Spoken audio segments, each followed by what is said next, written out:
Good morning, everyone. My name is Jen Tompkins, and I am the president and CEO of the Metropolitan Wilmington Urban League. I do regret that I cannot be there in person to give these greetings, but I am traveling at this time.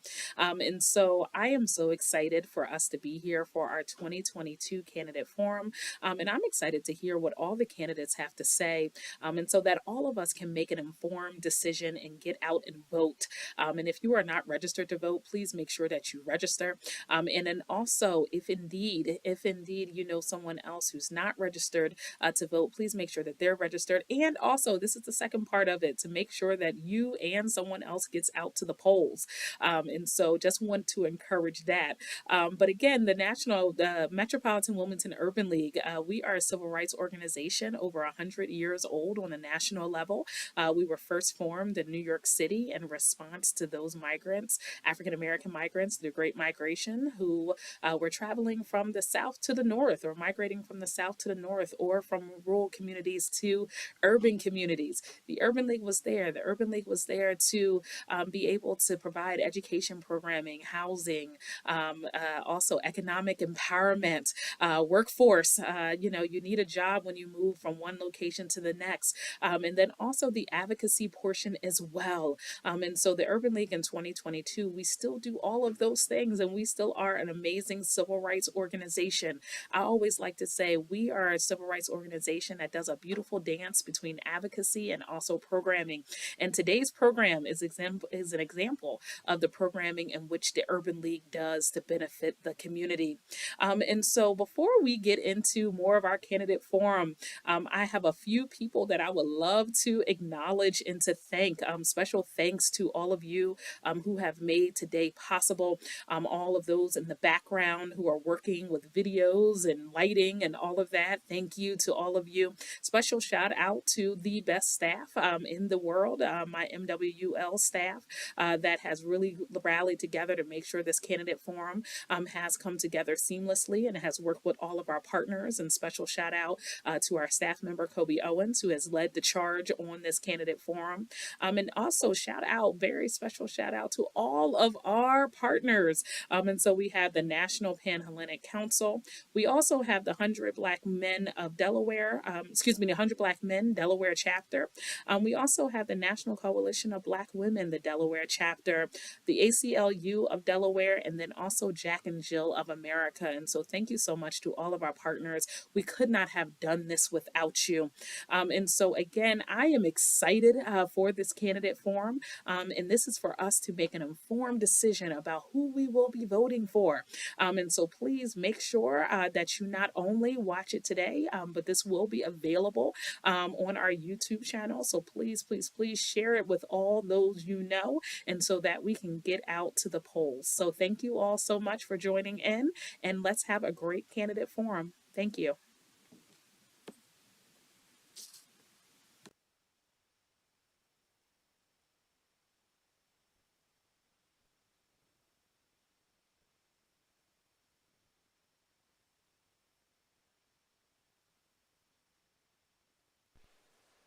Good morning and welcome.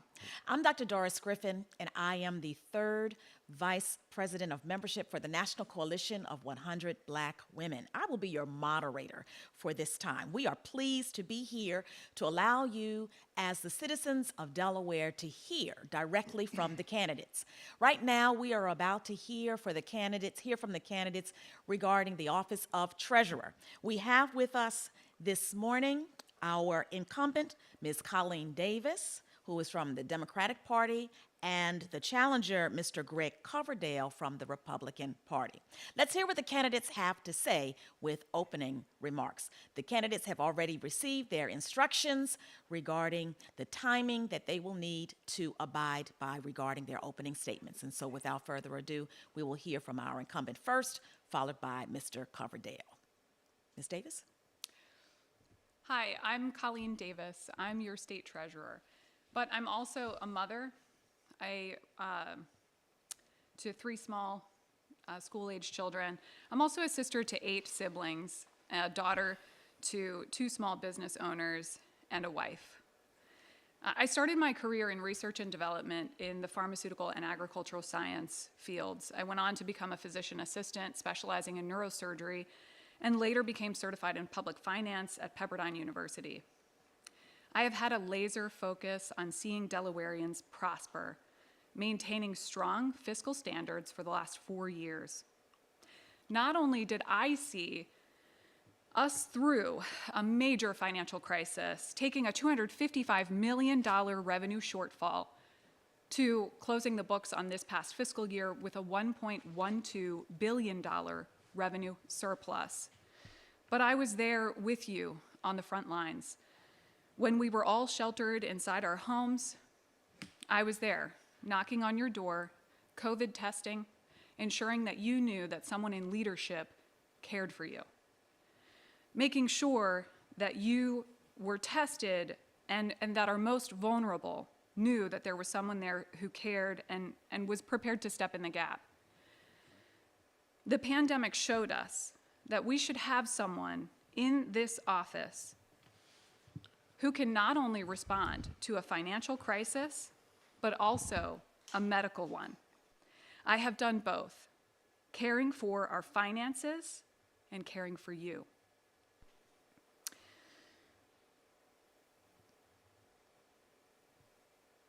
I am prepared to double down on my commitment to see every Delawarean prosper by helping foster youth achieve their higher education goals, by closing the wealth gap via Delaware Earns and other programs. Thank you so very much for your opening statement. Now we will hear from Mr. Coverdale. Good morning, everyone, and thank you for all who are responsible for putting this event together this morning. I really appreciate it. I'm Greg Coverdale. I'm running for State Treasurer. I grew up in and around Wilmington. I had to jump through the fiery hoops and avoid the obstacles that many fell victim to, just to sit here this morning. I thank God for his forgiveness and grace in making all of this possible. I owe it to not only the communities where I was raised, but all communities in Delaware to lead us all to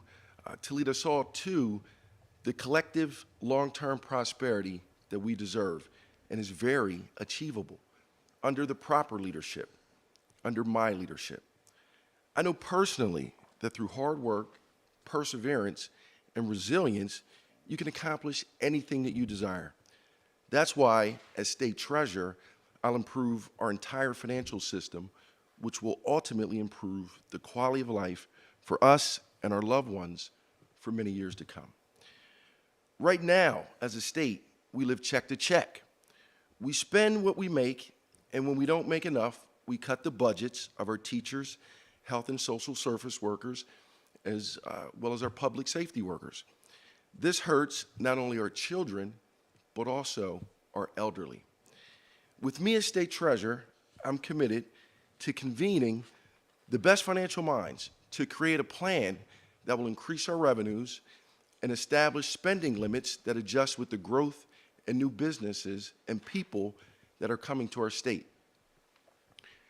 We need someone in this important office that's qualified and committed to serving the interest of all Delawareans, not someone who's better qualified for a job in the Department of Health. Thank you so very much for those opening statements. We will now proceed to our question and answer period. Just as a reminder, the initial opportunity to share, you will have 90 seconds to respond. For rebuttal, 60 seconds. And then if there are any final comments, you will have 30 seconds to answer. Treasurer Davis, we want to begin with you. And we'd like for you, please, to share what is the role of treasurer for the state of Delaware? So the role of treasurer, my largest task is actually investing taxpayer dollars. When I took office the year before, when a Republican was in this position, there was $11 million return on investment on your taxpayer dollars. I brought that to $33 million the first year I was in office. I brought it to $46 million the second year I was in office. I brought it to $68 million the following year, and we have projections of around $95 million return on investment for our taxpayers. Another part of what I do is infrastructure investing through our bond issuance, And that essentially means that we're getting the best rates possible for every Delawarean. I was able to, on my first bond issuance, save the state about $22 million by refinancing old bonds. And we've done that year after year after year, creating savings and at the same time doubling down on our AAA rating. Thank you. Thank you so very much. Mr. Coverdale, we would like to ask at this time, please, would you share your perspective on what the role of Treasury is for Delaware? So with me as state treasurer, I will contribute to planning for the long-term prosperity of our state. I have the financial background and experience and wherewithal to do that. Quite frankly, my opponent does not. I think my opponent is very confused as it relates to her contributions to the cash management portfolio, to the return on investments. I'm actually not quite sure she understands what return on investment is. You know, the role of state treasurer is really to manage the cash portfolio, to get the highest rate of return for the cash portfolio, and get the lowest amount of fees as a result of that. My opponent has said some very egregious things as it relates to the returns. And quite frankly, as a certified financial planner, if I made those statements, I would lose my license. So the role of state treasurer is to plan for the long-term prosperity of our state, and that is what I will do. All right, thank you very much. We're going right back to you, Treasurer Davis. Could I rebut really Yes, quickly? absolutely. Thank you. I would just say that all members of the public are invited to participate in our DFAC meetings, which we just had one on Monday. You can review that information on my website at treasurer.delaware.gov. And you can see all the information put out before you in a very transparent way that really demonstrates that what I've said is absolutely true, and we'll continue to invest our taxpayer dollars in a solid way, and we'll continue to get you great returns. Thank you. Am I able to? So in our last debate, my opponent mentioned that she was responsible for contributing 300% return to the cash management portfolio.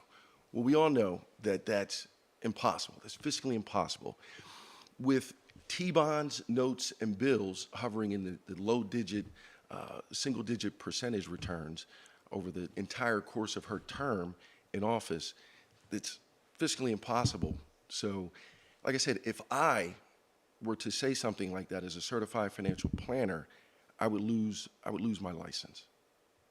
All right. Thank you both again. We're ready to move on to the next question. And the next question specifically asks that you share what are the qualifications that you hold to maintain the office to you, Treasurer Davis, and then we'll move to hear more of the qualifications by Mr. Coverdale, please.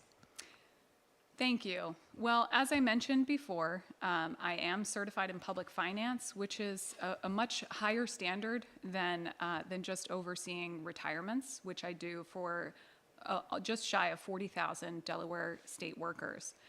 I have a total investment portfolio that I oversee of a little over $11 billion for the state of Delaware in a variety of different platforms. I've also been your state treasurer for the last 4 years, and so my qualifications stand for themselves. I will say that before becoming treasurer, I worked as a consultant, and the very first venture fund that I took over, I had $130,000 and ended up taking that to $3.5 million within 10 months. I think that my history and my performance speaks for itself, but I also have the certifications that demonstrate that I am well qualified for the job, and I think I've done a fantastic job.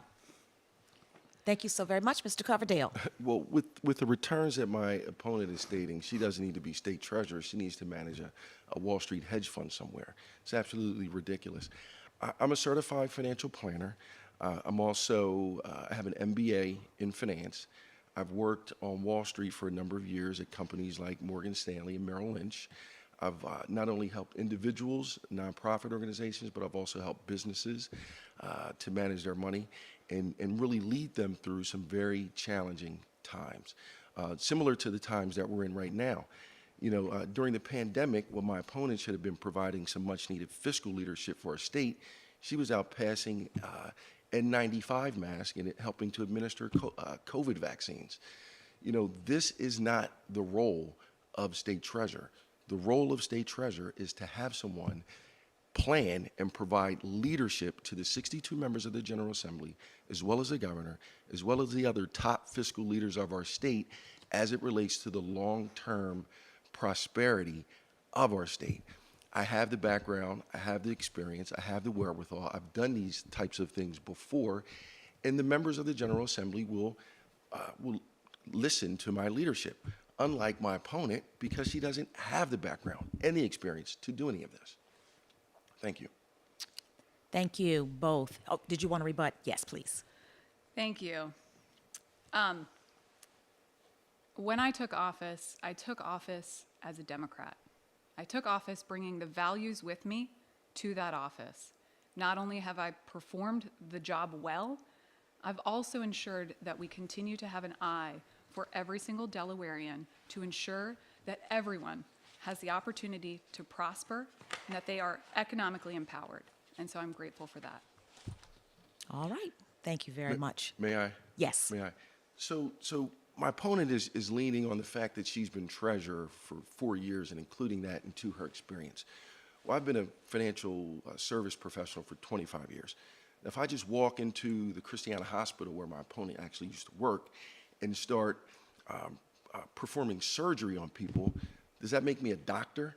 No, it doesn't. And just because no one died within the 4 years that I was performing surgeries, would that make me a good doctor? Probably not. So, thank you. All right, Mr. Coverdale, we're going to stay right with you with the next question, please. What are your priorities for the office, and how can these priorities best serve the people of the state of Delaware? Right. So with the help of other financial minds, I'll analyze our existing revenue portfolio. We need a diverse portfolio of high-quality revenues. Currently, we rely too heavily on personal income tax and corporate franchise fees. Approximately 60% of our income comes from these two revenue sources. If we lose a bank or a casino, we're in big trouble. With the help of, like I said, some of the best financial minds, I intend to make recommendations to the General Assembly, as well as the governor, on additional income streams that are reliable and sustainable. We need to explore all of our options in doing what it takes to add additional income streams that are reliable and sustainable. It's important that our children don't experience any hiccups in their education due to funding cuts. It's also important that our elderly are receiving the proper care that they need and living out their lives with dignity. I'll also take a look at our spending controls. Like I said, right now we spend what we make. We live check to check, pretty much. We need to have some spending controls in place that grow with some spending limits in place that grow with the new businesses and the new individuals that come into our state. And I intend to match our revenue portfolio with those spending limits. Thank you. Thank you, Mr. Coverdale. Treasurer Davis, same question. Would you like to hear it again? Sure. What are your priorities for the office, and how can these priorities best serve the people of the state of Delaware? So my priorities remain very similar. To continue to offer stellar financial support for our state, to continue to demonstrate economic empowerment for all individuals, and particularly with a focus on those that have been marginalized historically, and also to ensure that we continue to double down on our phenomenal fiscal history. One of the things that I'm so grateful to have been able to do was to establish the 529 ABLE tax deduction. Most recently, we were able to pass this legislation bipartisanly that allows folks to take a $5,000 deduction on their taxes when they make contributions to ABLE accounts. ABLE is for persons with disabilities. It protects It protects their Social Security and their health care benefits, and it gives folks the opportunity to continue to thrive and plan for their future. And I'm excited about the ability to have gotten that passed. It did require creating relationships and becoming a leader within the legislature and getting those responses and feedback that we needed so desperately. I'm also grateful for the Aspire 529 program, which helps foster youth to achieve their higher education goals as they are aging out of foster care. This comes back to us in our economy in immeasurable ways. All right. Thank you. Any rebuttals? Yeah, so I would like one. Thank you. So my opponent likes to take credit for a lot of things that she really has nothing to do with. The 529 plan has been around for years, since the 90s. My opponent essentially rebranded it and marketed it and is trying to take credit for that. These changes that were made to the plan in terms of K through 12, opening it up to K through 12 as well as certifications, were federally mandated. And that information comes from someone directly out of her office. At least they're willing to be honest about these types of things. So again, my opponent also says that she has a certification from Pepperdine in public finance. I really challenge that statement. I'm not 100% sure about that. All right. Thank you very much, Mr. Coverdale. If I could rebut. Absolutely. Yes. Thank you. I don't take credit for the things that happen on the federal level. I do have fantastic partnerships with our Senator Tom Carper, our Senator Chris Coons, and our fantastic Congresswoman Lisa Blunt Rochester. And a lot of what we're able to get done in partnership. But I do take credit for the work that has been done inside of my office. The 529 Education Savings Plan, since 1998, has been established, but we never before were able to get a tax deduction for contributions to those plans. And I will take credit for that. Thank you very much. Yes, go right ahead. So the tax deduction, if we may, is $100. Okay. What's $100 match? The tax deduction is very minuscule. Now, the role of state treasurer is really one that should provide fiscal leadership and come up with new and innovative ideas to help the long-term prosperity of our state. My opponent is bringing these canned ideas from the federal level and going around and cheerleading them. So, that's not the role of a state treasurer, to be a cheerleader of canned federal ideas. Thank you, Mr. Coverdale. I'll come right back to you, Treasurer Davis, and you'll be able to tie in, I'm sure, more of your comments in this next question. The question is, what are the most important ways the Office of Treasurer serves the public, particularly those that are disenfranchised? Well, again, I go back to the platform and the program that we just established, the Aspire 529 program. One of the things that we found is that there are children and youth that age out of foster care who are not given the opportunity to really reach for the next rung on the bar, and yet they are fully capable. And so lowering the economic burden on our foster youth for achieving their higher education goals has been a goal of mine, and I'm grateful to have been able to do that. The other thing that we did in the midst of the pandemic was we sat down and said, how can we help people to prepare for retirement? How do we tangibly help to close the wealth gap and to demonstrate generational wealth? This is where we established the Delaware Earns program, which offers a publicly offered retirement fund for all people. Even if you're not offered something through your employer, you have the opportunity to now save for your future, close the wealth gap, and provide generational wealth. I'm excited to be standing that program up, but I'm also excited that we have one of the most diverse boards ever in the state of Delaware. That board is being chaired by an African-American female, and I'm excited to see the work that she's able to do and to continue to incorporate diversity in our boards and inside of my office. I've also been, sorry. Okay, we're going to have to stop there, but thank you so much, Treasurer Davis. Mr. Coverdale, So I ask, what credentials does my opponent have to help create generational wealth for anyone? Like, look it up on LinkedIn. What credentials does she have? Throughout my entire 25-year career in finance, I've already helped thousands of families retire successfully because I'm properly trained and certified to do so. My opponent says this is what she wants to do. She wants to do something that I've already done and I'm still doing.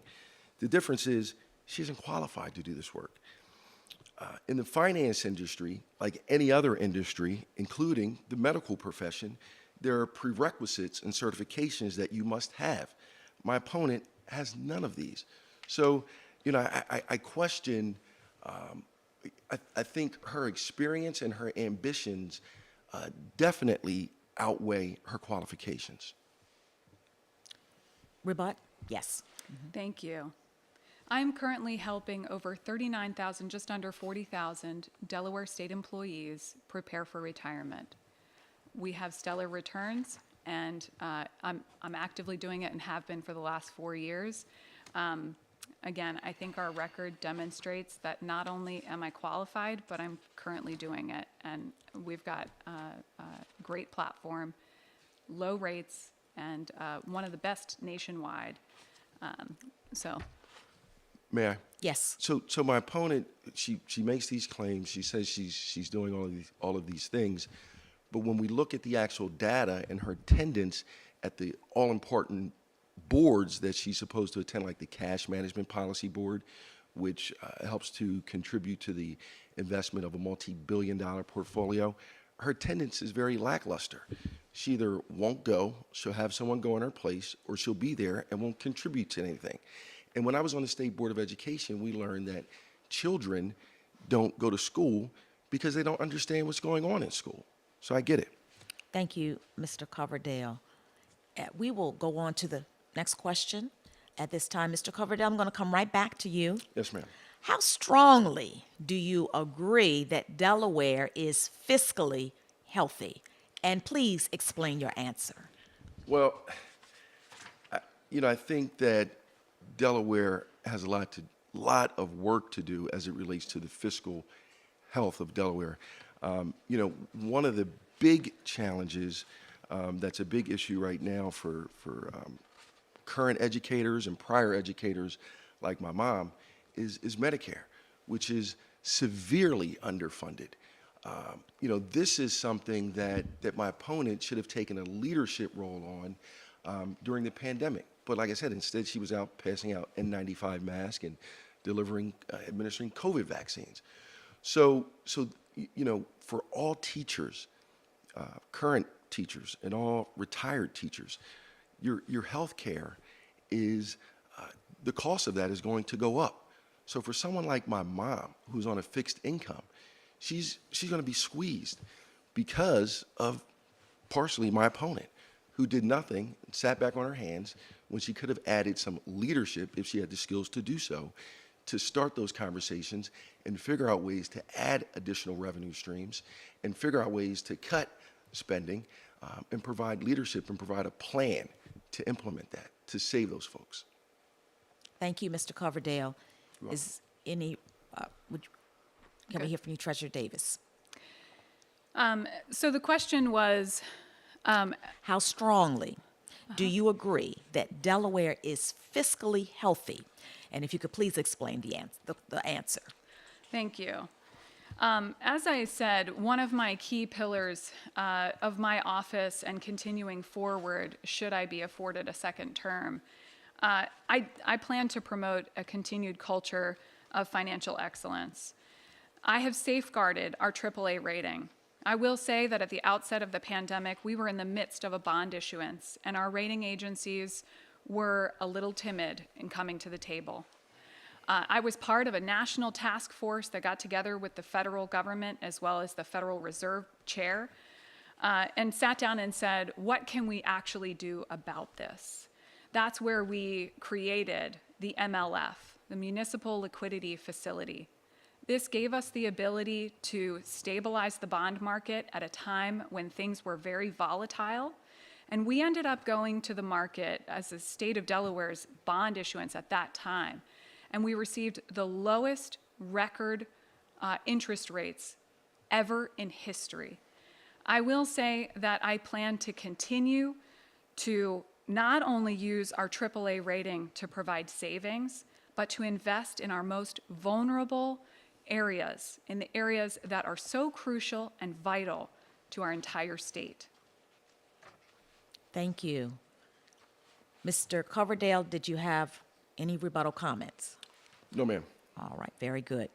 Treasurer Davis, coming right back to you with this question. What would be your goal if elected to an additional term as treasurer? What would you accomplish that you have not already been able to do? So again, I'm really excited about Delaware Earns. We are planning to cover about 150,000 Delawareans that are not currently offered a retirement platform. That means that as we stand up this board and we start to make a real and true impact, it is going to be a continued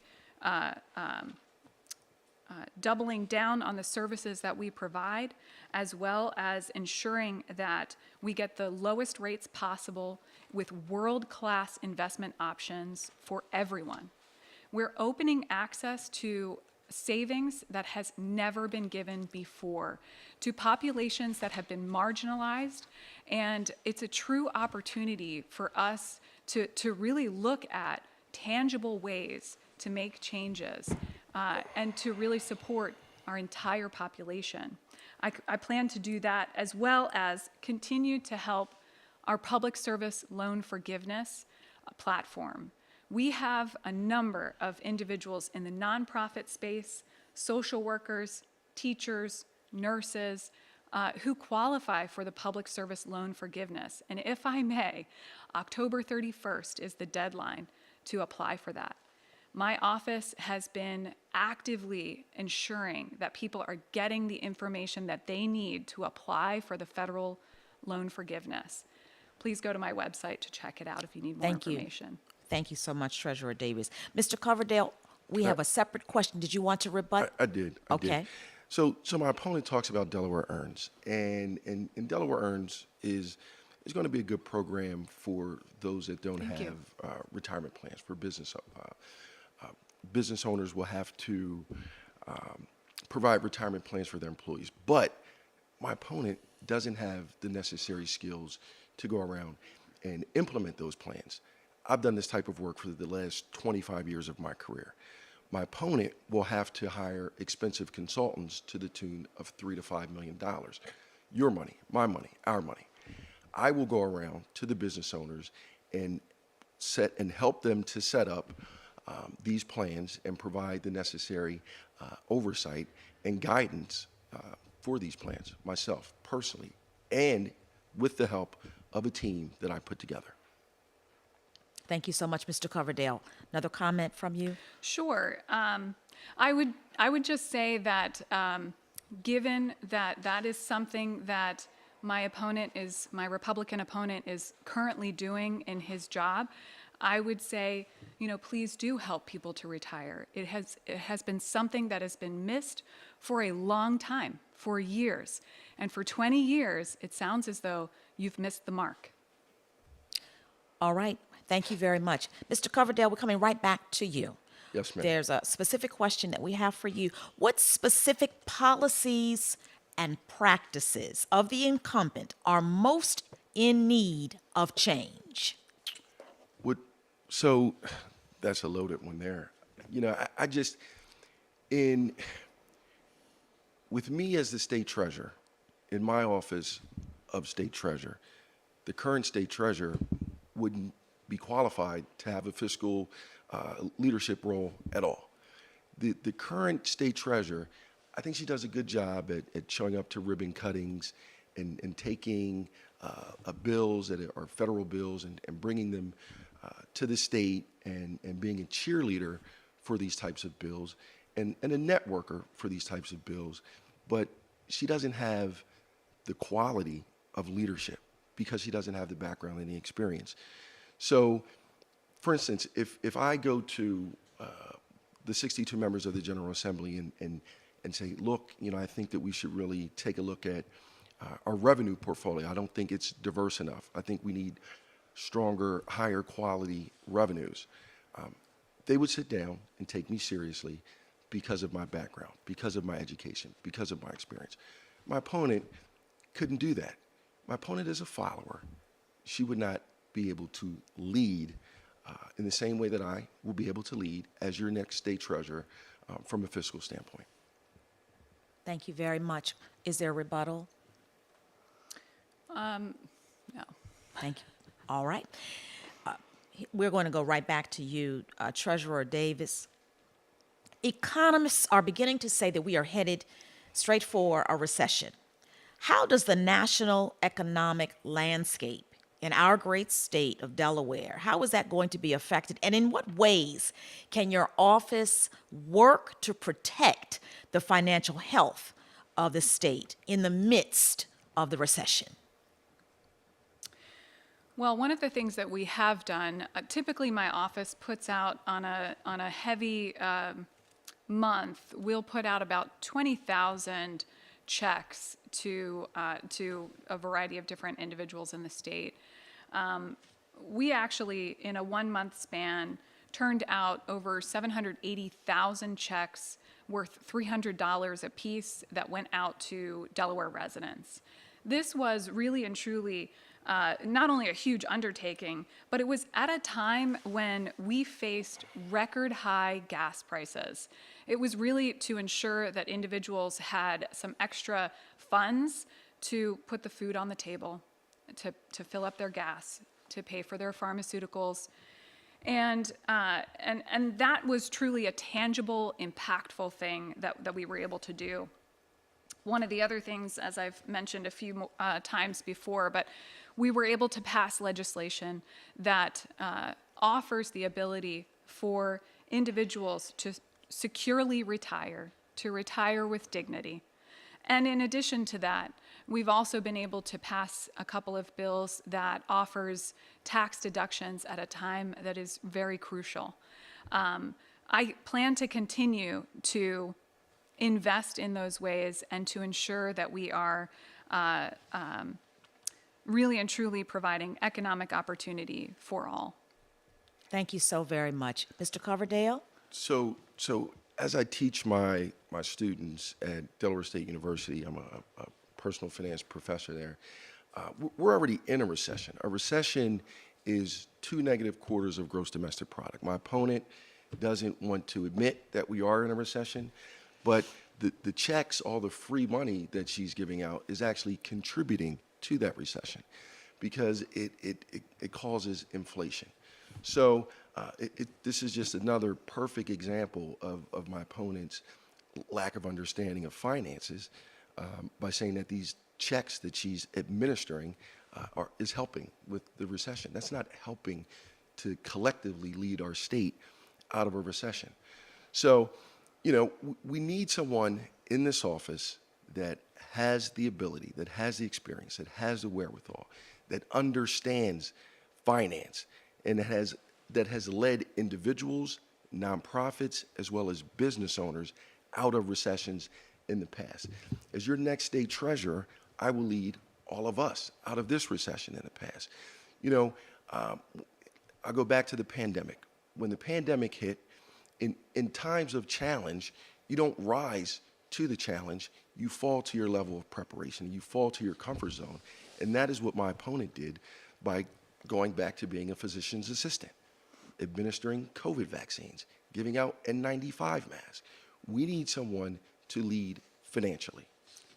Thank you so very much. Is there a rebuttal? Yes. Again, I manage over $11 billion in investments. Not only am I doing that for the overall fiscal health of our state, but I do that with an eye, a laser focus on our most vulnerable, and I'll continue to do that. Mayor. Yes, sir. So I just ask, what experience and what qualifications does my opponent have to manage an $11 billion portfolio? Not her money, our money. This is our $11 million, $11 billion collectively. My opponent doesn't even have experience managing $11 million, okay? That's scary. To have someone walk out of Christiana Hospital from delivering vaccines and working on sprained ankles to showing up or not showing up to a cash management board meeting and giving advice. Thank you so very much, Mr. Coverdale.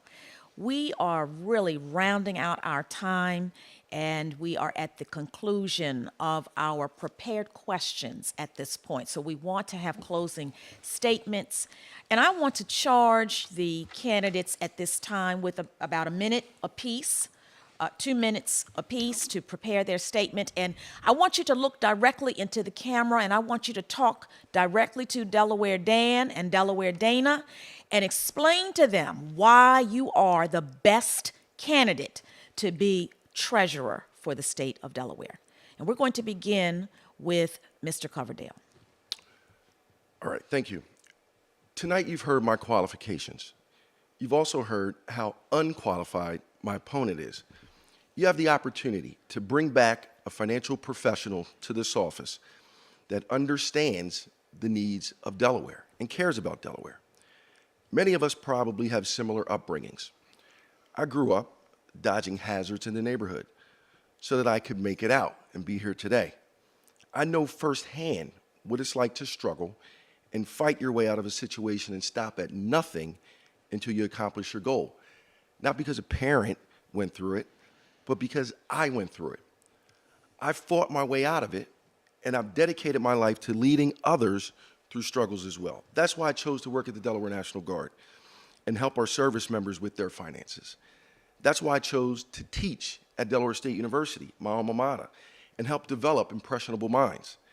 And that is why I've decided to run for state treasurer, to lead all Delawareans to the long-term prosperity that we deserve and is achievable under my leadership. I've been fighting my entire life. I fought my way through public school to get to DSU. I fought my way through Wall Street as an underdog HBCU graduate.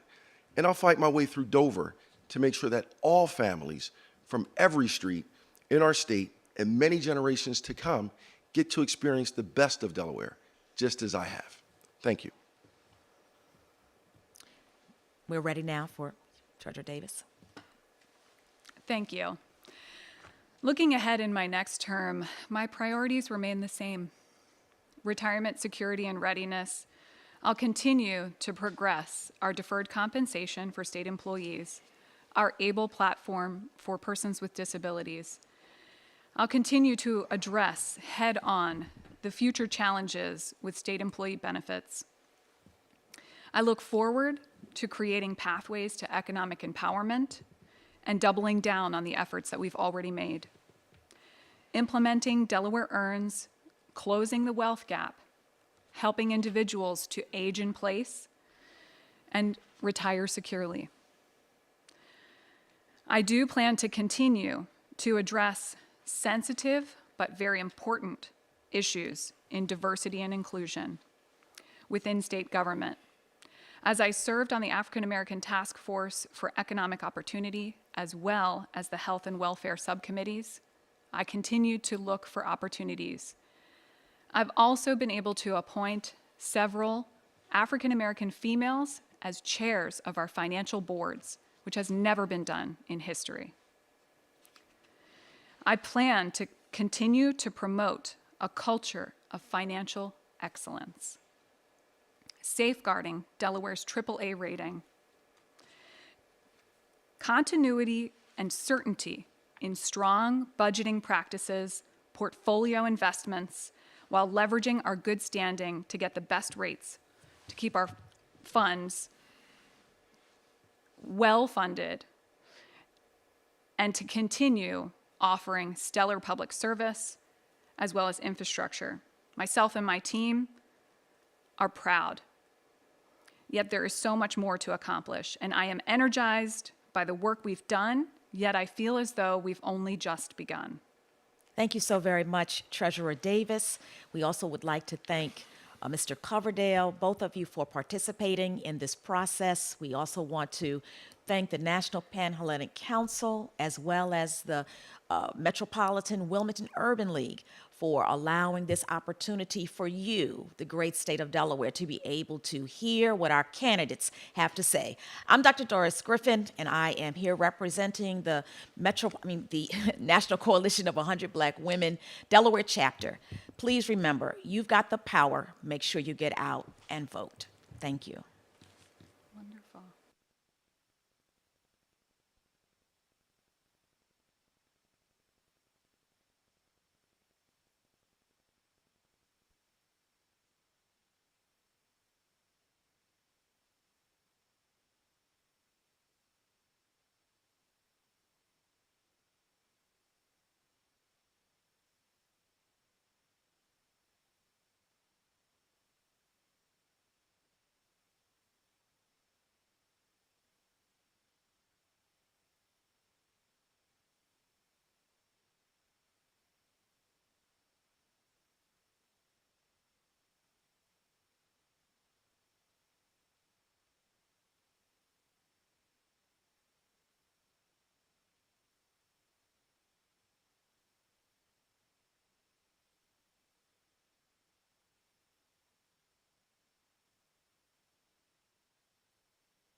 Greetings, everyone, and welcome back to this community forum and debate for today. I am Sharice Brewington Carr, and I am the National Trends Chair for the Wilmington, Delaware Chapter of the Links Incorporated. I bring you greetings on behalf of Dr. Joan Coker, our president, officers, and members of the organization. We are linked in friendship and connected in service. We actually are on the eve of our 75th year in service to the Wilmington community. National Trends, our programmatic facet, is responsible for allowing and giving access to voter rights, voter access, and voter engagement. That's what today's debate and forum is all about. So we're going to be hearing from the candidates from the Attorney General's office, for the Attorney General's office. And with us today, we have Kathleen Jennings, the incumbent, and we also have Julianne Murray, who is her opponent. We will hear from them very shortly. I'm going to give you some rundown, if you will, today about what the rules of the debate will be so that you will be aware as the voter, making an informed decision. Things will be done in civility, regard, and respect between the candidates. Each candidate will have 90 seconds to give opening remarks. Thereafter, I will begin to pose questions that have been carefully selected regarding the issues of the day that's important to the Office of Attorney General. The initial respondent will have 90 seconds. There will be 60 seconds for rebuttal from the other candidate, and then there will be 30 seconds for a re-rebuttal. I will direct that process. So let's begin. And if we could begin with Kathleen Jennings, our current Attorney General, in terms of her opening statement, and then we'll hear also from Ms. Murray. Thank you. Thank you, Ms. Brewington Carr, and thank you, everyone. Thank you to the Metropolitan Wilmington Urban League, along with others, for hosting this debate. My name is Kathy Jennings. I'm your Attorney General. I was raised in Wilmington by a single mom who taught me that when you see a problem, you don't wait for someone else to fix it. You stand up and you take action. That's why I stepped up and ran for Attorney General. Serving in this office has been the privilege of a lifetime. We have brought shootings down by 30% by securing an 85% conviction rate in gun cases and successfully fighting to fix our broken bail laws. We have secured thousands of years in prison against violent gun offenders and gone after gun traffickers and taken on the gun lobby to pass the most significant gun safety bills in Delaware's history. I have fought hard to protect our kids and secured life sentences against pedophiles and child abusers. For the first time in DOJ's history, we've taken on human trafficking, hate crimes, criminal corruption, including in my own party. I fought to make Delaware one of the first states to put body-worn cameras on police officers, and I fought to protect a woman's right to choose. Delawareans don't take this job lightly. Being Attorney General requires legal judgment and experience. I am the only candidate before you today with that experience. Thank you so much, and I look forward to your questions. Thank you. Ms. Murray? Thank you to the Metropolitan Wilmington Urban League and partners for hosting this year's candidate forum. I am Julianne Murray, and I am running against Kathy Jennings for Attorney General of Delaware. As a starting point, I would argue that the Attorney General has the ability to affect your day-to-day life more than any other state office, including governor. The AG's office prosecutes criminals and ensures that Delawareans are safe in their neighborhoods. While there are many other things that the AG does, I would argue that this particular election is about public safety, crime, and guns in the hands of criminals. The fact of the matter is we are not safer than we were 4 years ago. I talk to people every day that say they're concerned about their safety and the safety of their children. The fact of the matter is that crime has increased exponentially since Kathy Jennings took office, and criminals are emboldened here in Delaware because they know the charges are going to be dropped and they're not going to face jail time. The fact of the matter is that approximately 85% of 2 very serious gun charges were dropped in 19, 20, and 21. I know we're going to dispute this number and say that it is, and that Ms. Jennings is going to say that it's false. I assure you those numbers are real.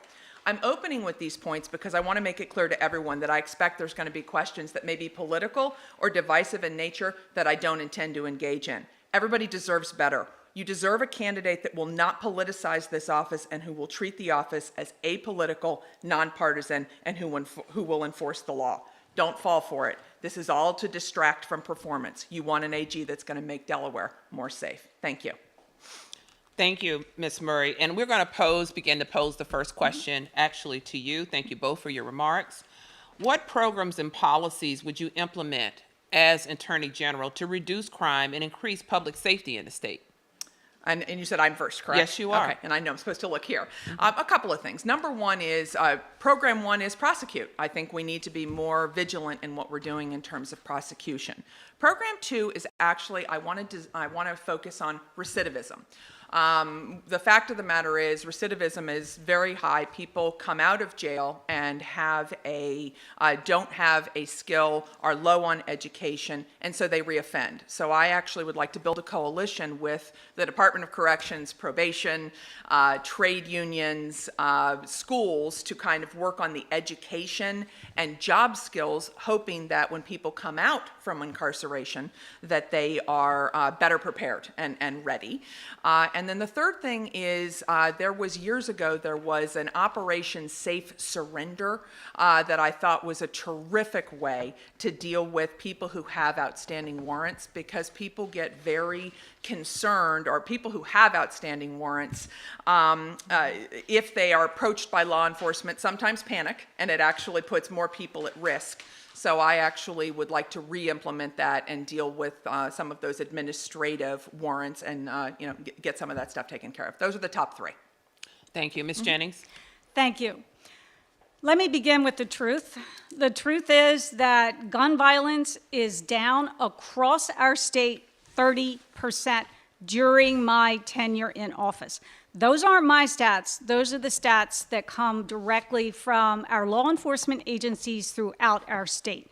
And why are they down? That is because I work with the police each and every day across the state, Wilmington Police, Dover Police, State Police, and our federal partners, to lower gun violence. This year alone, in Wilmington, it's down over 30%. In Dover, it's down at an even higher percentage rate. And across this state, gun violence is down at least a third.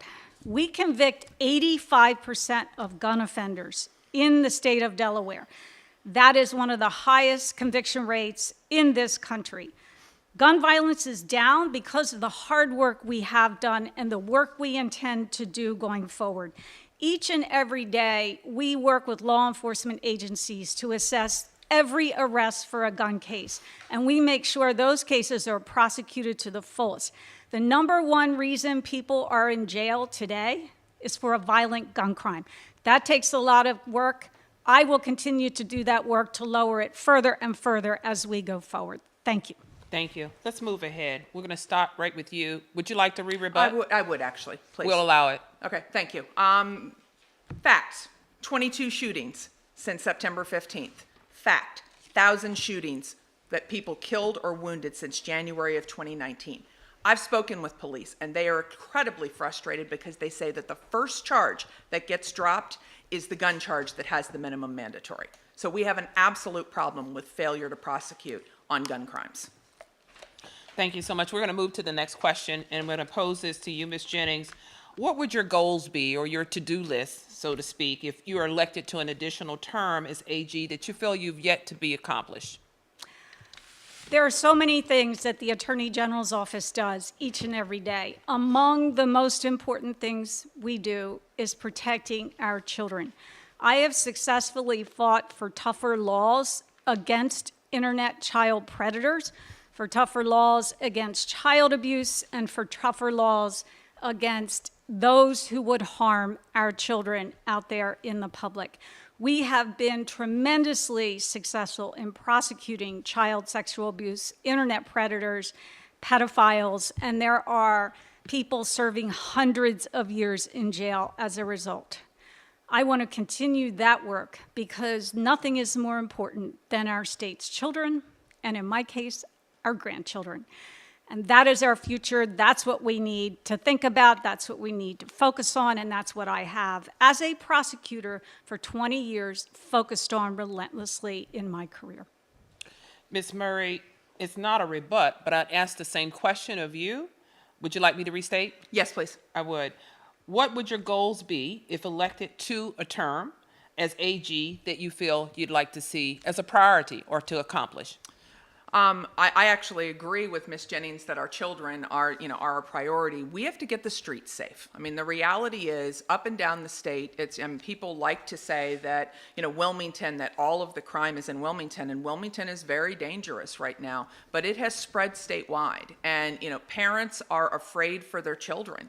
And I think that, we have to address that. And, the job of the Attorney General is to set the tone, with law enforcement and with criminals so that they know that they're going to pay a price if they harm somebody or commit a crime in Delaware. So from my perspective, priority one is public safety, and underneath that public safety would be, making the arrests, not dropping the charges, and making those streets safe for the kids again. That's my highest priority. May I rebut? You may. Thank you. Let me just say this. My opponent talks, but I walk the walk. And when I saw that our bail laws were broken, I successfully fought to change those bail laws so that violent offenders would be in prison pending trial on truly violent offenses. Crime went down when I got that law passed. And it is not the fact that gun charges get dropped. That's an old gun lobby accusation that dates back decades, and it's never been true, and it's not true today. The number one reason someone is in prison today is for a violent gun offense. That's how it ought to be. Thank you so much. We're going to move to the next question, and we'll go to you, Ms. Murray. Considering, and both of you have indicated that you understand the importance of the job of the Attorney General as the top cop in the state, in what ways would you work with other departments or advocacy groups to commit to criminal justice reform in Delaware? And this is a follow-up in part. Do you believe in the Title 11 Criminal Code 4217, Section 4217, which outlines the sentencing guidelines? Does it need to be expanded? And you want me to go first? I do. There were several things in there. Yes. So from a partnering standpoint, I think coalitions are incredibly important. And that, that when you start talking about safety and you talk about the importance of the job of the Attorney General, there's no one person who does it. So the coalition is important. The question is what that coalition looks like and what it's made of. So there's coalitions with law enforcement, there's coalitions with communities that I think are incredibly important and need to happen. In terms of, and I do not have 4217 in front of me, but I'm familiar with sentencing guidelines if you're referring to basically what SynTAC is and what those guidelines are. I do think that there are parts of it that need to be revisited. That is a General Assembly function, but it is something that as the Attorney General, I think it's appropriate to weigh in on. I think that some of the minimum mandatory sentences that are in place are, and I lost time, so I'm sorry, are probably not severe enough, and others are too severe. But without knowing exactly what you're speaking of with, in terms within 4217, I would say in general it is worth revisiting sentencing guidelines for sure. I've spoken with many judges that have said their hands are tied, and I think that it is appropriate, having done criminal defense, it is appropriate to treat each defendant individually, and that there could be mitigating or aggravating factors that could affect that. May I respond? You may, and I will say for the purposes of that question, if it was not clear in terms of Section 4217 and sentencing guidelines or SynTAC in and of itself, the expectation is you would talk about what atypically you would think needed to be expanded. So you'll have an opportunity in the re-rebut if you'd like. Ms. Jennings. Thank you. Once again, I've walked the walk. And so I support a bill that is in front of the legislature that would modernize SynTAC. SynTAC sets sentencing guidelines for judges throughout our state. I have advocated successfully to give those judges the discretion they need to make individualized decisions on sentencing. And the next step is to professionalize and modernize our sentencing guidelines because they haven't been changed in decades. They were supposed to be a living document, and they are not. And so that bill ought to pass in the legislature, and it will enable judges to do the job they do best, which is to judge. We have the best judges in the country. They're nominated, they're not elected, and they know what needs to be done. And so we need to trust them to do it, but with individualized guidelines that account for modern day prosecution and sentencing. Thank you. Ms. Murray, you'll have 30 seconds if you'd like to clarify your perspective. Well, I actually was pretty close, in terms of, I think that judges need to have the discretion. And I think that there are areas within the current sentencing guidelines. I'll specifically, I'll point to drugs and some of the drug crimes. Back in the 90s, there were minimum mandatories that went overboard, and it's gone to kind of the opposite extreme. I think we need to be more stringent with drug dealing that many times does not have a minimum mandatory to it, and that would be something that I would be advocating for. Okay, thank you so much. We're going to move now to the front line and considering the importance of our law enforcement personnel. There's a lot of perspective and a lot of concern in community about that. And I'd like to, we'll start with you, Ms. Murray, and then we'll come back to Ms. Jennings. Is that what is the value in your mind of the Law Enforcement Officers' Bill of Rights, also known as LEOBOR, in Delaware's current climate between community and law enforcement organizations, et cetera? Are there amendments or more that you would deem necessary? What stays, what goes? Please explain. In 90 seconds, do your best. Do the best you can with Yes. it. Okay, so I think that LEOBOR is important. I think that the due process protections of LEOBOR are important, and I don't have time to go into the history, but they have a purpose. That said, I also understand the need for transparency and the demand from the public in general that they be involved or know what is going on. So I would, I would be amenable to some amendments to the Law Enforcement Officer Bill of Rights. I've spoken with law enforcement. I'm endorsed by, by law enforcement in this state, and had a very frank conversation about this, and said basically that, that I think that, the people want to know what's going on, but we have to be very careful in how we do that. So for instance, citizen review boards. I approve of them in an advisory capacity, but not in an actual discipline capacity, because I think that that is dangerous from the standpoint of people who do not have a law enforcement background and may not understand some of what's going on. But I do think that the public has, I'm going to use the word, a right to be more involved in what's going on with law enforcement that right now is not being made public. Thank you. Ms. Jennings. Thank you. My opponent once again talks, I act. I advocated for over a year to have body-worn cameras placed on every law enforcement officer in this state, and I won. The governor signed that law, and today it is happening, and that's because of my advocacy on behalf of the people of the state of Delaware for transparency. I was the first public official to call for LEOBOR reform in the entire state of Delaware, and I believe that certain instances of misconduct should be available to the public. It builds community trust, it helps law enforcement, and it works for everyone in the justice system, and it makes us all better. And so I continue to advocate for that reform in the General Assembly, and I am confident that as we go forward, we will make progress. I am also realistic. I have worked very carefully with advocates on both sides of this. The police, who believe that there should be some changes, and advocates who believe that there should be changes. We need to reach common ground and get this done, and we will. We're going to move ahead. The next question, we'll start with you, Ms. Murray. Thank you both so much thus far.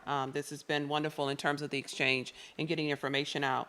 Do you believe there is a problem of police misconduct in the state of Delaware? This is a follow-up. Does the Attorney General's office have a role in investigating claims of misconduct by law enforcement? And if so, What is that? We certainly are functioning now nationally in a atmosphere, if you will, of impartiality, special prosecutors, number of different kinds of strategies. But what's your thought as it relates to this question? And restate the beginning for me. Do I I think will. there's misconduct? Yes. Do you believe there's a problem of police misconduct in the state of Delaware? And does the Attorney General's office have a role in investigating those claims of misconduct by law enforcement? Okay. No, I do not think there's well, let me qualify, not a widespread problem of misconduct. Does misconduct happen? Absolutely. And, and the law enforcement that I've spoken with have said that, we've heard the phrase that one apple poisons the entire bushel, and to some degree this is true. So misconduct has to be dealt with because it absolutely undermines the confidence of the public in law enforcement. Do I think that the Attorney General's office has a role in it? I do. I think that you have to respect the agency. They're the closest in line to it, but I mean the Civil Rights and Public Trust Division, absolutely. I know that they are already involved in investigating, law enforcement officer involved shootings, but I think that, there is a role, but I view it as more of an oversight role than an active, needing to be involved in the weeds, unless the law enforcement agency wants that outside look. Sometimes it's, it builds trust, if you actually have if you take it outside of your agency. And I think that, that would help build trust. So just a follow up to that before we get to your rebut, and you'll have the same opportunity.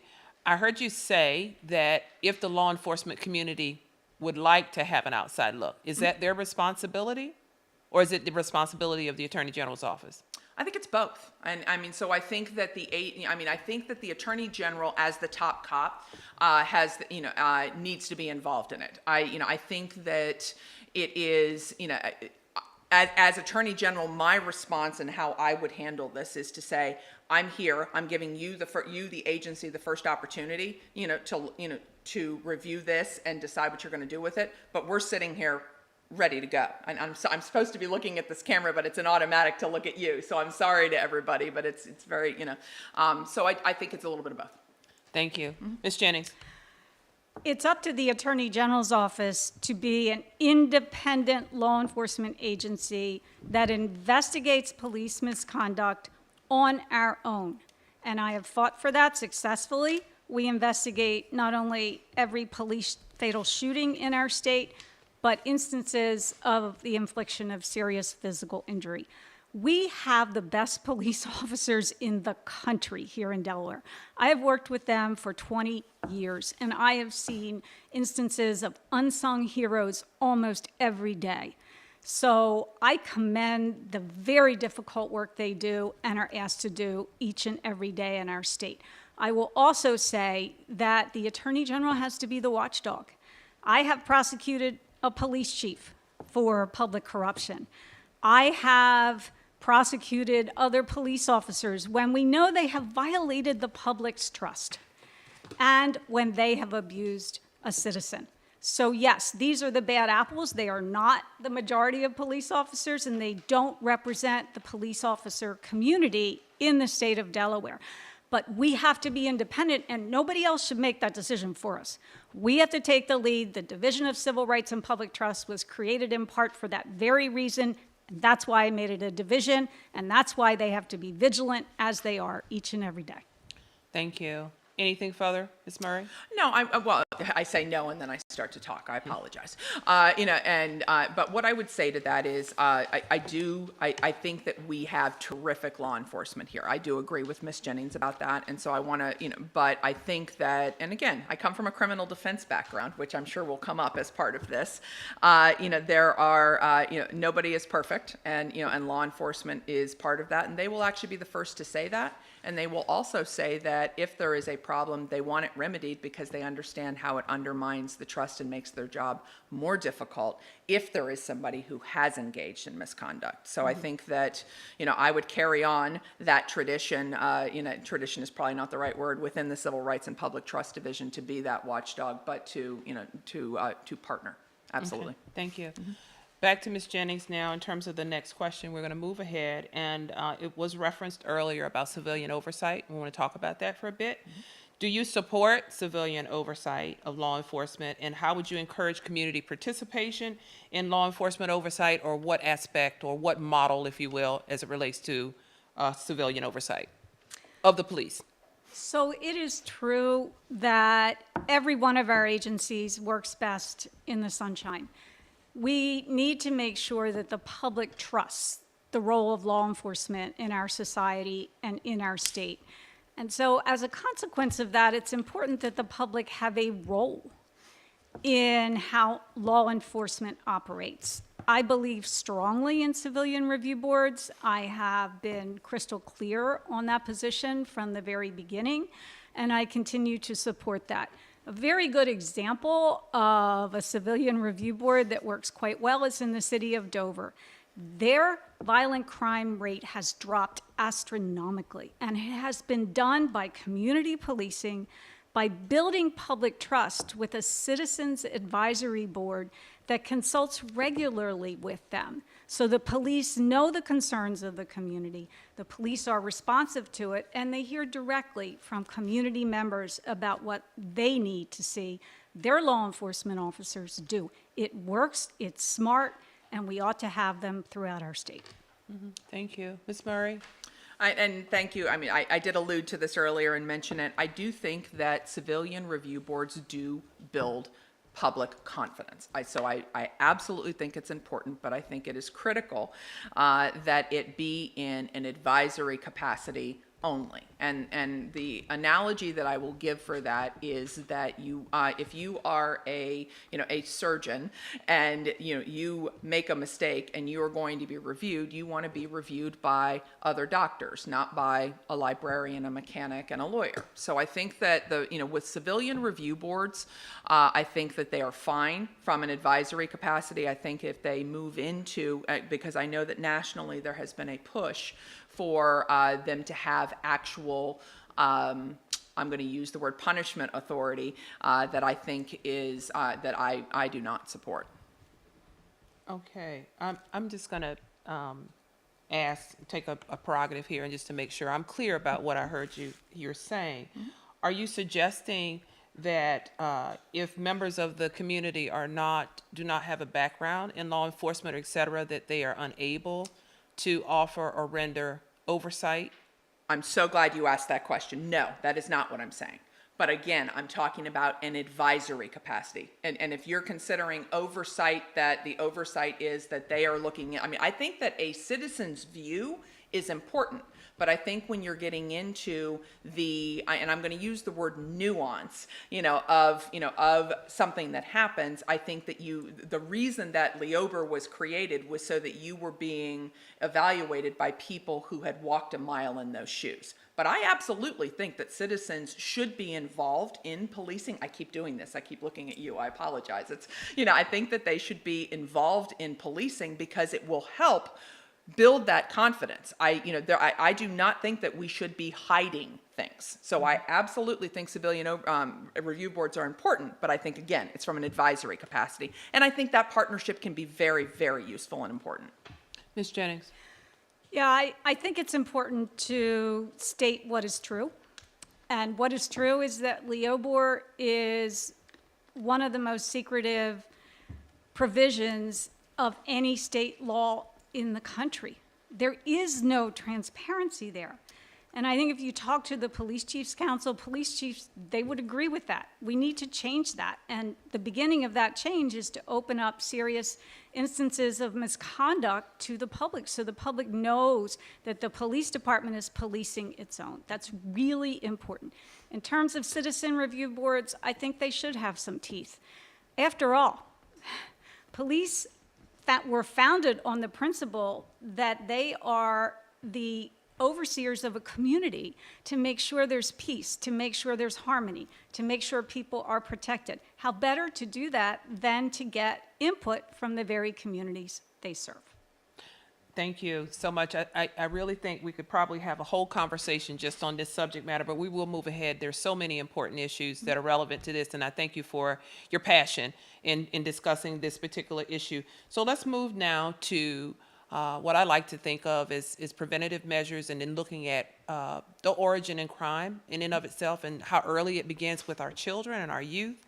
So what is, and we'll start with Ms. Murray, what is your policy, or what would your policy be regarding charging children as adults, or charging them instead of in family court, in adult court?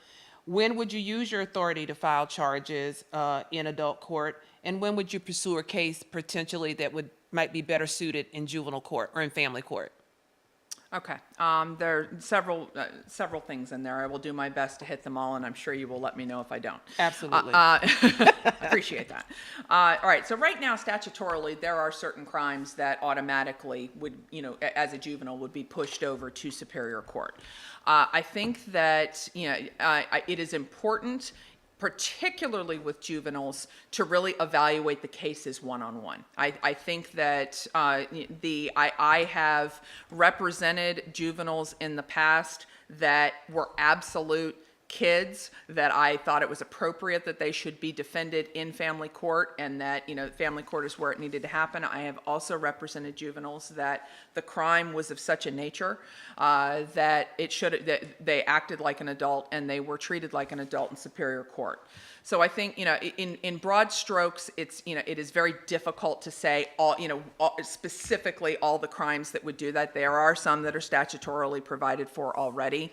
But my position on it is that, when somebody is, if somebody is criminalized as a juvenile, that is something that is going to stick with them. Even though charges, disappear as they get older into their, there are things that clear the record, it doesn't. And so I think we have to be careful in how we are charging our juveniles, because it absolutely has an effect for how they can, how they move into adulthood. And I wish I had more time, but I do not. I wish you would too, all of us, in terms of discussing this important issue, but we'll go to Ms. Jennings. Thank you for this question. It is one of the pivotal issues in criminal justice in our time. I believe that in the vast majority of cases, we need to treat children as children. And that's exactly what we do. We make sure that children in this justice system, first of all, do they need to be there in the first place? I have successfully advocated for expanding civil citations so that children never get a criminal record when we can avoid that. And so what you'll see in the system is that most children are treated as children in the system, and it's working, they get rehabilitated, and they go on to lead very successful lives. Having said that, when children become extremely violent, and I mean extremely violent, commit murder, shoot another human being, then public safety has to come first. And that doesn't mean that we say that child cannot be rehabilitated, but that child also cannot be let out in the public because someone could get hurt or killed. And that's where the juvenile justice system, quite frankly, needs to do a job that safely treats that child for as long as it takes until that child can be safely placed back with that child's family. And that's how a system ought to work that works right. Thank you. Anything further, Ms. Murray? No, because I'm only going to get 30 seconds, and we could literally talk an hour about this. Yes, we could. It's very, very important. The next question I'm going to pose to you all, I'll preface it a little bit by saying I know a little bit about this. I formerly served as a law enforcement official here in the state, in corrections and also in juvenile justice. I was a warden at Gander Hill Prison then, which is now Howard R. Young. And there certainly we had a host of individuals that were there for nonviolent offenses, nonviolent drug offenses, and et cetera. So we're going to speak to that. We've evolved, but in my mind, not far enough. What is, currently we'll start with you, Ms. Jennings. What would your policy, or what is your policy in prosecuting nonviolent drug offenses? Do you believe there are alternatives to incarceration that would propose or that you would propose or support?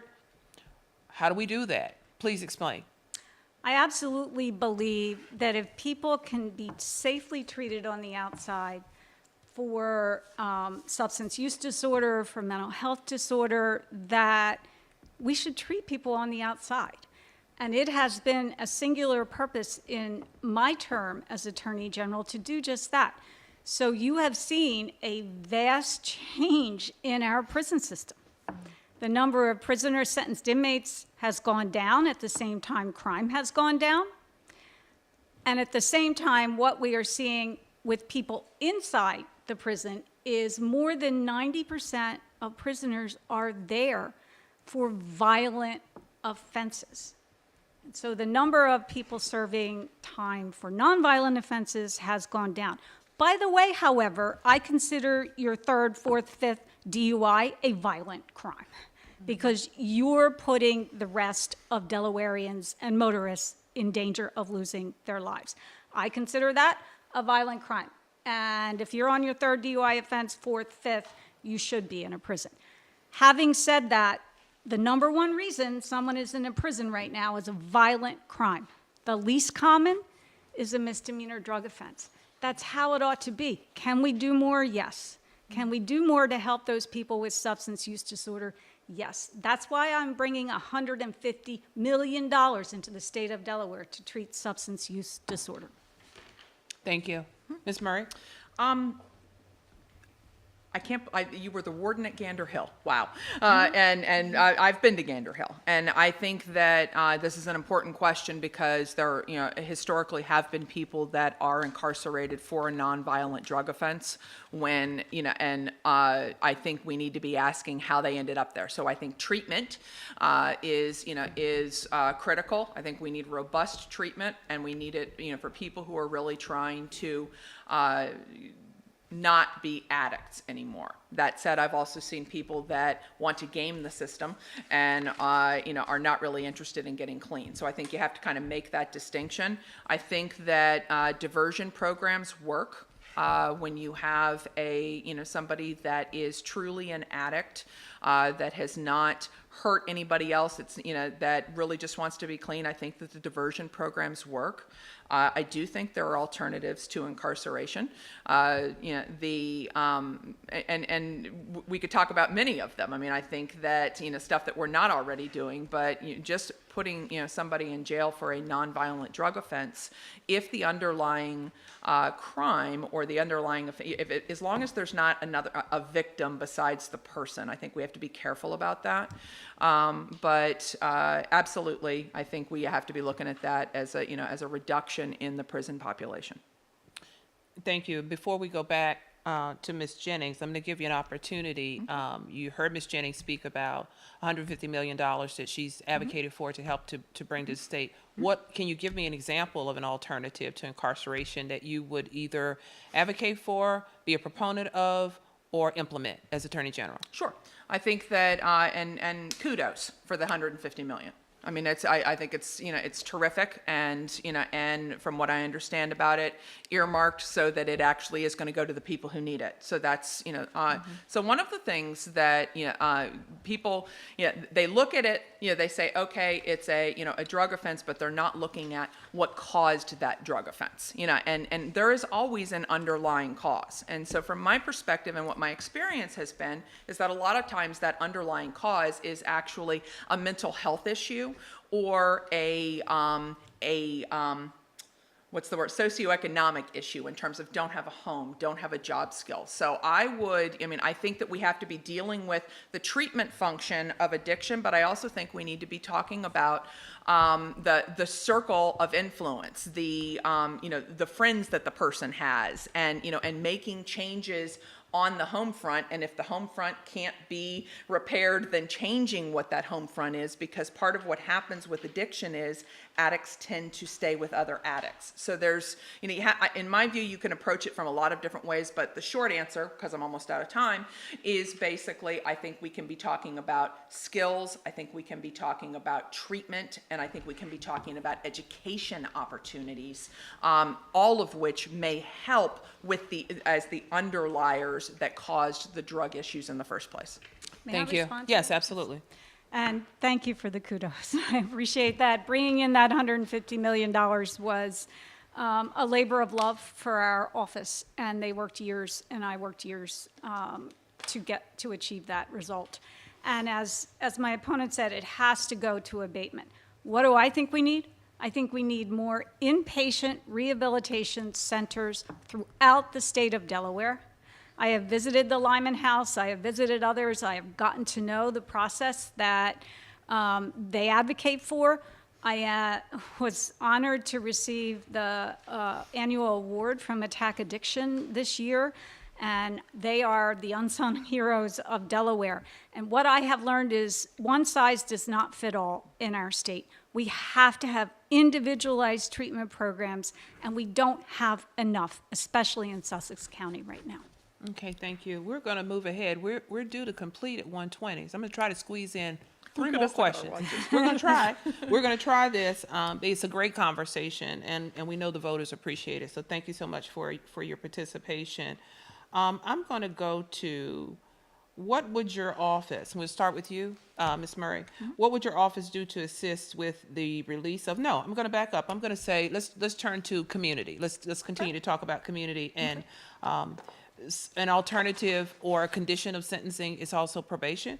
And what is your opinion of Operation Safe Streets, which is a partnership, and I'll say that for the community, a partnership between the police, law enforcement, and probation officers with the Department of Corrections? Does it make our streets safer, or does it add to the distrust between communities of color or any community and the police? Writing it down. Sorry. Absolutely. I'll repeat it if you like. You are a multi-tiered question. It's good. But I had a question at the beginning. You said a condition of sentencing. Repeat that piece. A condition of sentencing may very well be a step down from incarceration, Absolutely. or it may be an alternative in terms of serving probation. Okay. All right. So one of the things that I have spoken about with many people, including probation, is that I think that we need to flip the script a little bit on probation and make probation about reintegrating people into society, and that probation should not be set up as a hindrance. Now, probation has a purpose, and we have some very good probation officers. But one of the things, and again, I know I've said this, comes back to the criminal defense, is, I would have clients who would, say, trying to get a job, but their probation officer is saying that they have to be, at the probation office at 3 o'clock on Wednesday. So I would actually intervene and, and speak with the probation officer and see if we could work with it. So probation, I think we do need to be looking at how we're handling probation and what, is it accomplishing what it needs to be accomplishing. Now, safe streets, tricky. Because I do think that it is, your question was about in the communities of color, does it breed mistrust? And I think that because of the standard within, administrative warrants and probation, I think that it can do that. So I think there needs to be a look at that, and some of it kind of comes with some of the reform that we haven't really been able to talk about, but I actually think that this conversation about safe streets, policing, probation, and what that does with the community is a huge issue that I would absolutely like to address. Sorry, that's all. Thank you. Ms. Jennings. Sure. Thank you for that question. Operation Safe Streets is an arm of law enforcement that monitors the probation of the highest risk offenders in our state. So people who are on probation for violent gun offenses, etc. Having said that, this is a law enforcement agency. It is not part of the Department of Justice, but I believe it is completely appropriate to evaluate Operation Safe Streets and to consider changes based upon the evidence that we would see. We have to provide for public safety, and at the same time, we have to protect people's civil liberties. And those two goals have to be in harmony. And so it makes sense to look at Operation Safe Streets. Is it meeting its goals? Is it violating the Constitution? And it's worth a look, just like any other operation that the government sponsors. Is it working? Is it fair? Is it just? Probation generally, You know, I started as a very young prosecutor many, many, many decades ago. I won't tell you how many, but it was a long time ago. And I can tell you that probation officers used to be social workers. And they tried to help people through that phase of their treatment. And they did a darn good job. Will we ever go back to that? Maybe that's pie in the sky, but I wish we could somehow make probation more of a social work agency than a law enforcement agency when it's safe to do so. Having said that also, though, if I could, they have a tough job. And I had fought long and hard successfully to have them stop violating people for technical violations like I couldn't get home in time because I missed my bus after work, et cetera, et cetera. And they have largely done that. Is there more work to do? Yes. Thank you. Anything further? Yeah, I think that it is a tough job, but I think there needs to be a revisit to it. I have seen the violation of probation spectrum is what I would say in terms of some of the violations are absolutely appropriate. If you are using drugs when you're on probation, I mean that's a legit violation. But I've also seen what I would consider administrative violations that I think just kind of recycle the issue, and recycle the issue is not the right word, but it recycles the person and puts them back into back into potentially jail. And it's just we need to be talking about how to break that cycle. How do we cut back on reoffending? Thank you on that issue, and this is a subject we could talk about for some time as well. I would encourage both of you, this is not anecdotal, but ultimately within the last 7 days or so, I think it is, within last week, there's been a significant case in Newcastle County with Operation Safe Streets that was lifted up by the American Civil Liberties Union that, would perhaps maybe give you some additional perspective on the issue that I suggest that you review. We'll move now. We've got a little bit of time. No, okay, they tell me we've got 5 minutes. So that I'm going to squeeze in a couple of questions. We have closings. I know you do, and you'll be given that opportunity as well. Let's talk a bit about, both of you talked in part about second chances in and of itself, and the Attorney General's office does have a weigh-in, if you will, of when an individual is considered after committing a crime if they petition for pardon or parole. So in that case, how does the state determine, the AG's pro or con opinion, determine its position when responding to a petition for a commutation of sentence, parole, or pardon, or sentence modification? Ms. Jennings. Thank you.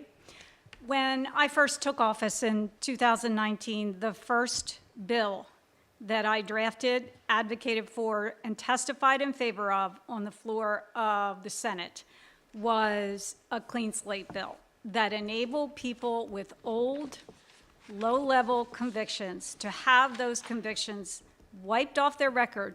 Why? So they could get a job. Second chances is an outstanding effort throughout the state of Delaware to give people just that. Coming out of the system, they've paid their time. Coming out of the system, they want to be law-abiding. They can't get housing. They can't get jobs. Job training is very scarce. And so this is an opportunity for people to get to work. That bill passed bipartisan. In the Senate, unanimously. In the House, on a bipartisan basis. It's the right thing to do. There is so much more we can do to help people in reentry to get back to jobs, to get back to law-abiding life. And that is why I started the Community Engagement Unit in our office. Among the people in that office is Corey Priest, who spent time in jail for a drug offense and who is now a leader throughout the state of Delaware in helping people coming through the system who want to succeed. He is emblematic of the best among us. Thank you. Ms. Murray? Thank you. Second chances are important, and I think that one of the things that I have learned, and when I had the privilege of, the criminal defense that I did from 2015 to 2020, was that you can't paint in broad strokes, and that not all crimes are the same, not all criminals are the same, and not all offenses are the same. And there are times where people commit a crime that it's a one-shot deal, that, born out of desperation, born out of addiction, but, the underlying person is not a bad person and deserves a second chance. I fought hard for people like that, and I think that that is something that we absolutely need to be doing. I think that, unfortunately, societally, people sometimes, and I've caught many people doing it, oh, they're all just criminals. No, absolutely not. One size does not fit all on that. And, and I've had people who have asked me, how can you do criminal defense? And my response is the Sixth Amendment's really important, and effective representation is important. So I think that, I support second chances. I think that they've made some good moves on mandatory expungement. That is important because that is a roadblock for a lot of people for getting jobs.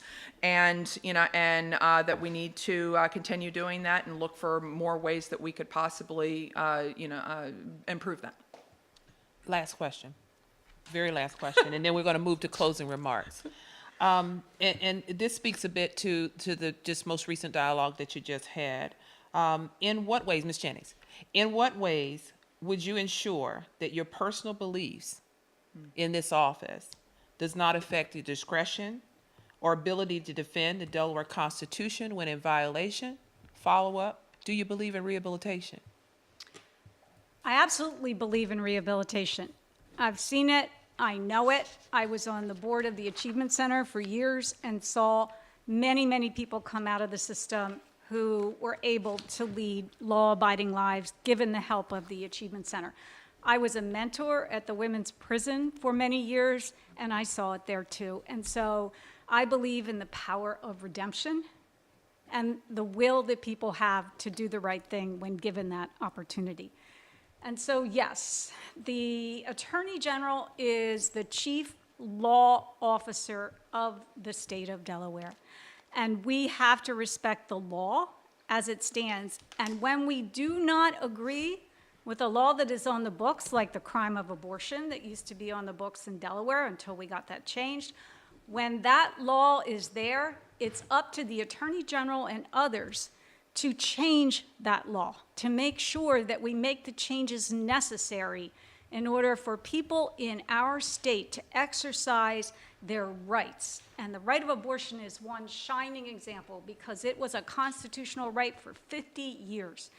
The law that makes me Attorney General says one of the things I have to do is to recommend changes to the law and to recommend changes to the Constitution. And that's what I do when I see a wrong being done. We are protected in Delaware because we stand up for people's civil rights and constitutional rights. Thank you. Ms. Murray? Thank you. Do I believe in rehabilitation? Absolutely. I've seen it. I've been witness to it. I think that, again, there are times where people absolutely can be redeemed and can be rehabilitated. It was a one-shot deal, and they go on to have a completely productive life. As for personal beliefs and the job of defending the Delaware Constitution, it's critical. And and I will say that one of the things in this campaign that has been interesting is, and we're not going to have very much time, is about the vote by mail. And that I filed suit over vote by mail because I believed that it was unconstitutional. I think that as the Attorney General, you have to defend the Delaware Constitution, and I did. And many people tried to make that a partisan issue. I've been accused of trying to suppress the vote, and it simply is not true. The Delaware Constitution is specific, and it needed to be amended. What's significant about it is that the Delaware Supreme Court, which was a bipartisan panel, 3 Democrats and 2 Republicans, also found it unconstitutional. The reason I'm bringing that up is I have walked that. The job of the Attorney General is to protect the rights of Delawareans, and that was a very recent example of doing the job and defending the Constitution. May I respond? Yes, you raised the issue of voting rights. Absolutely respond. Thank you. I will always stand up for the right to vote. In 2020, when the Republican Party sought to disenfranchise 80,000 votes by mail, I argued that case personally, and I won. I will always stand up to make it easier for people to vote in this state. The GOP does not want to make it easier for people to vote in this state. It's wrong, and I heard the Delaware Supreme Court, and we will continue that fight to get a constitutional amendment in the General Assembly to enable people to vote in this state. Thank you so much. So, ladies, that concludes our debate. However, you do have an opportunity for closing remarks, and we're going to go to you, Ms. Murray, and then we'll go to Ms. Jennings. Thank you. Get me to the page.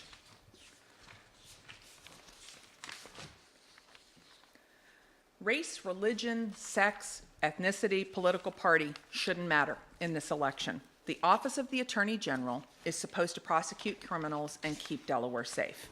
I submit that Kathy Jennings is not doing that. You've all heard the phrase, actions speak louder than words. Kathy Jennings has said that she is delivering for Delaware and has said all sorts of things, hoping that people won't look at the actions instead. She says she's making Delaware communities safe from gun violence and that she has an 85% conviction rate. Those are words. What has she delivered? Her office is dropping 85% of too serious gun charges. Almost 1,000 people have been killed or wounded by guns in the hands of criminals since she took office, 22 since the last forum on September 15th. Crime is at a record high, and people are afraid to walk the streets. And the last thing, the very first charge that gets dropped is the gun charge with the minimum mandatory. Then the defendant gets out and reoffends. That's a vicious, dangerous cycle that Kathy Jennings has delivered. This should be an apolitical office that enforces the law. Yet Kathy Jennings thinks she is guaranteed your vote. Don't be fooled. Look at the track record and ask yourself if she deserves another 4 years. I submit she hasn't earned it. She's called me an extremist and said things, not necessarily today, about my position on things that are simply not true. I am a fighter, and I am fighting for Delaware. My name is Julianne Murray, and I'm prepared to deliver safer streets to Delaware. Thank you. Thank Ms. you. Jennings? Thank you. My name is Kathy Jennings, and I am your Attorney General. Delaware voters have a clear choice between my experience and my opponent's views. It's that simple. She has no experience, never prosecuted a single case. I've been a prosecutor for decades, and at a time when violent crime is on Delawareans' mind, I have an 85% conviction rate against gun offenders and have taken on hate crimes, child predators, and the gun lobby. My opponent talks tough, but she hasn't prosecuted a case in her life, hasn't worked in law enforcement, and will not stand up to the NRA. At a time when democracy is under attack, I have fought to protect our right to vote. My opponent wants to make it harder for Delawareans to vote. At a time when abortion rights are under attack, I have fought relentlessly to protect the right to choose. My opponent is the opposite. She thinks abortion should be a crime even in the case of rape. I have the experience and the judgment to do this work. That's why I ran 4 years ago. What she says about drop gun charges is false. It is absolutely, positively not true. I am your Attorney General to keep you safe. We are making substantial progress, and we will continue to do so. I ask for your vote this November. Thank you. Thank you both, ladies. It has been a wonderful exchange of ideas and perspectives. Now, voters, it's up to you. And with that, it's been my pleasure to serve as the moderator for this debate. We encourage you to go and vote, vote, and vote. Now at this time, we'll have Dr. Keith Pettiford come forward. Ladies, would ask you to step back from the mic for him to come forward as one of the organizers, please, of this event and president of the Delaware Central Pan-Hellenic Council to speak about a word from the sponsors. Thank you so much.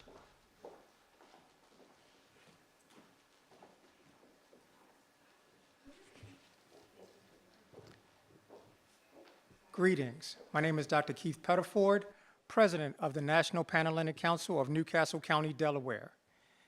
The organization is combined of 9 international Greek letter organizations where we come together to help serve the state of Delaware.